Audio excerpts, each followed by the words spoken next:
A 30% chance that statistics never lie. Have you ever noticed how much our world runs on statistics? That's because statistics never lie.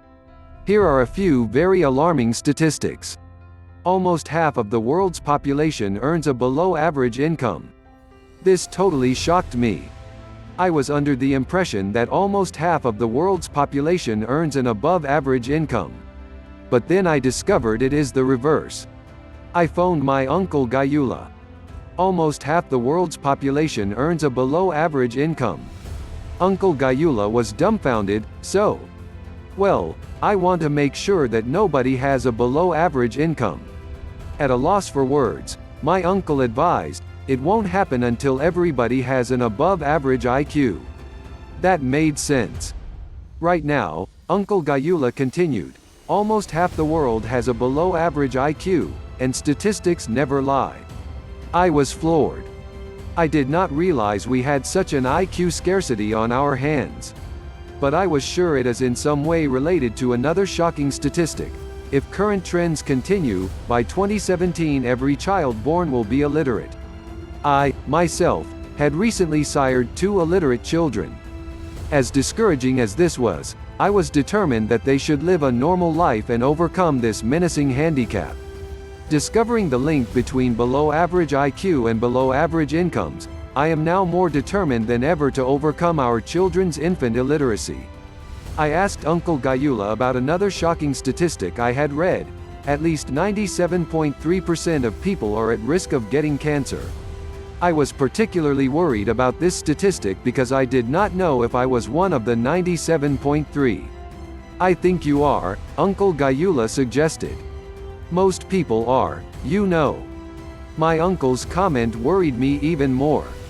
It was scary enough that 97.3% of people are at risk of getting cancer, but it was even scarier to discover that most people fall into that 97.3%.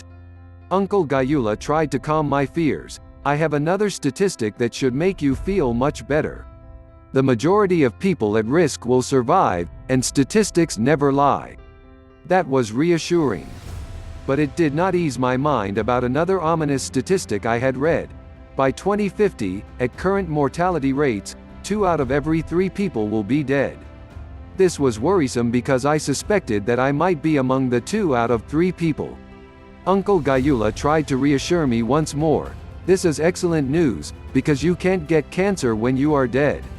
Saw I. That is good news. And Uncle Gayula was right. In fact, cancer rates in cemeteries remain at historic lows. And statistics never lie. I recently bought a home statistics calculator on sale at Krispy Kreme.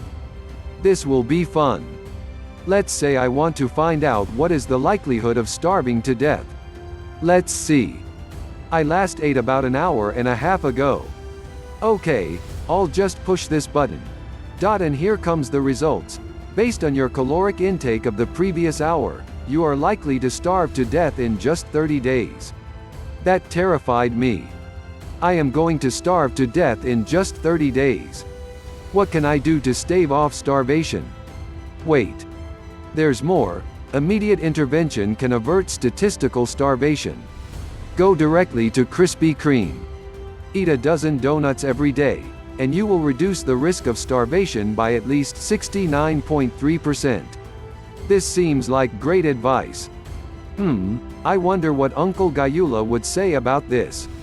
Actually, if you eat a dozen donuts every day, you decrease your chances of starving within 30 days to almost 0. And, due to increased risk of a heart attack, your new projected lifespan is 0.37 years old. But I'm already 41, I protested. Uncle Gayula pondered the statistics. It seems to me that starvation is your best bet, after all. And statistics never lie.